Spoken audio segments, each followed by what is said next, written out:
So this time I want to talk about the 4 stages in the cycle of abuse. So when it comes to domestic violence, there's actually been some research done on the cycle. So I know I talk a lot about narcissistic abuse just from my experience with a narcissist, but a lot of that goes back into just domestic violence because that was one of the stages that was part of our cycle during the devaluing part of it. And a lot of times this has 4 general stages. One is the tension. So you already, a lot of times you feel it building, whether it's just your conversation. Fuck, did you see my mom? Maybe there's something coming up and you feel the stress. The next thing is the incident. So it's just going to happen. Then there's a reconciliation, and then the calm. So usually something afterward, and it's just kind of keeping the peace for me. And so a lot of that has, and it just repeats itself. It's not like it changes, things get better, as it didn't, at least not in my case. What was it then? It can be financial, and it can be psychological. So you'll see that as well. So abuse, the cycle of abuse was first developed in 1970s. So this pattern has been around for, well, over 50 years.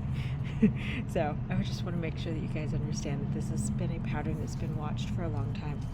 And in my case, the first step is generally the tension. So if you're going to bring up something that you know is going to get someone going, and in my case, it was generally the cheating. I already knew when it was going on because I can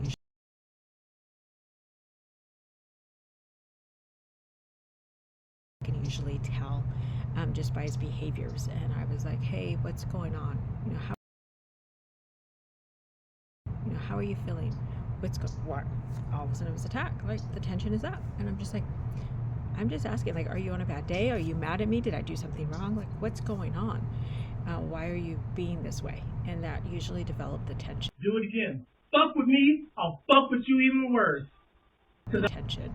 I would have outbursts. He would just start yelling, and I'm just like, why are you upset? All I did was ask, what's wrong with you today? What's going on? Why are you being so different? And why are you being so upset over this? And it would cause his temper very, very short. And he would often lose control, and I'm just like, well, why are you yelling? Like, what's going on? You're the one. Clearly there's somebody else. I can tell because you're texting on your phone right now as I'm standing here talking to you, asking you about your day, and you're busy texting somebody as we're talking, and I can see, maybe a nude picture pop up. So the next thing would usually result in some kind of incident. So whether it was gaslighting, intimidation, threats of violence, breaking things in the house for some people, name calling and verbal violence, like I'm going to hurt you, or I've shared videos of what he's said to me about, this isn't a threat, this is actually what I'm going to do to you. It could be physical or sexual violence. It can be shaming and blaming. My narcissist was just amazing at shaming and blaming me for everything. His cheating, that was because of me, obviously. And manipulation. I had tons of the silent treatment, which was kind of nice at the end, because it was just like, I don't want to deal with you, I don't want to talk to you, because I know what was going to happen, because I already knew he was tense, and I already knew he was upset, because ultimately he knew he was seeing someone else. So he's trying to play this role with this other girl about how he's single, and we don't have an incident, we're not in a relationship, blah blah blah blah blah blah blah, right? Because that's all it is. So he's trying to play that role, and by playing the silent treatment, he's not talking to me, so what he's telling her is actually becoming more and more a reality, and somehow he thinks that was going to break me. Maybe at first the isolation was painful, but at the end it was just like, thank God I don't have to worry about any of this other stuff happening, right? The humiliation, the social, the financial abuse, because he had me pay for everything. Other than his own food, I paid for everything in the house for the most part. Initially, he was helping, but that quickly changed. And then the emotional abandonment, because he did stop hugging and kissing or telling me how nice I was. He actually told me I was beautiful once, and that was only because some lady tried hitting at me at the park, and she's like, "Girl, I hope that man tells you how beautiful you are, because you look good." And I'm like, actually, you know what? I don't think he's ever told me that. So guess what I got for my birthday? A birthday card that said I was beautiful. And it's like, really? It took some lady at the park to tell me that I was beautiful before you thought I was beautiful? Yeah, I read you. So the next thing is, after the incident in my case, obviously, was physical violence. came the reconciliation. So that meant, usually that was him trying to love bomb me again. So that meant he was bringing me food, maybe making my lunches or making me breakfast, trying to do something special. At one point, it was even buying me a ring, making a promise ring for me.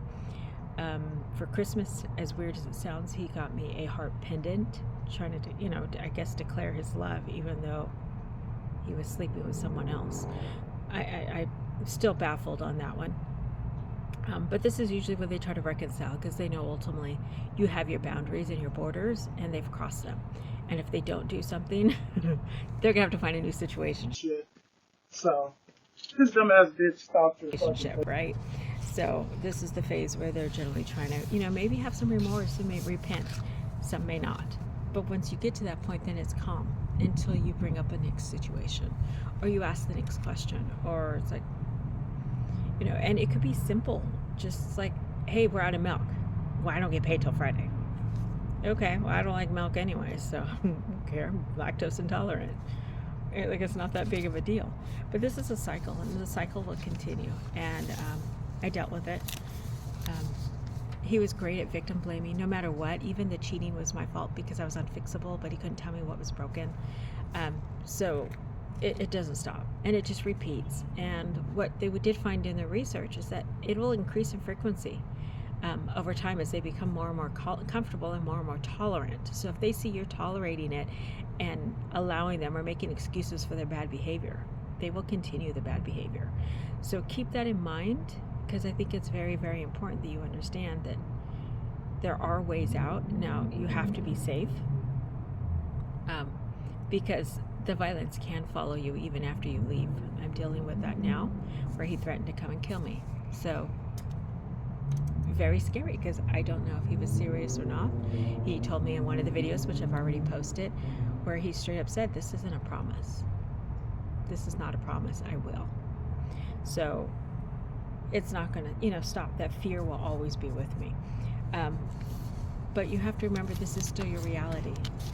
I stayed with him for several years because of that fear that, he may come after me, the fear that the next time it may not be as simple, it may not be as easy, it may not be just a black eye, it may not just be what they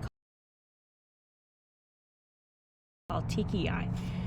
Is what they call with domestic violence, and in my case, they suffocated me, which resulted in a loss of oxygen, which resulted in my blood vessel in my eye rupturing.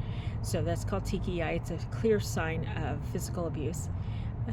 And so, what was going to happen next time? He held he went and got a knife, said he was going to hurt me or hurt himself and blame it on me. So those are different things you still have to think about in these kind of situations. And you've got to get out when it's safe. And if it's not safe, then you stay there. I had to stay there for another 2 years before I finally found the right opportunity to be able to get out safely. I did have a permanent restraining order in place, but again, they didn't make him leave when they served him. So I had to wait until he was gone and it was safe enough. At this time, he had another person in his life, right? And with a narcissist, they call it love bombing. Other people just call it a mistress, side piece, slinky link. There's tons of names out there for what she is or what she was, homewrecker. Everyone has a different name depending on their situation and where they're at. And whatever's comfortable with what you want to say or the terms you want to use. I'm not to say what's right or wrong for your situation. So his emotional attachment was to her. So I was able to get out freely because I knew ultimately he wasn't going to make that same mistake and risk getting arrested with his new supply or his mistress or now his fiance watching. How do you explain, I'm in jail because I slapped the daylights out of her, or because I suffocated her, or I killed her? There's the end of your relationship, right? So because of that, I knew I was safe to escape because his commitment was with this other person.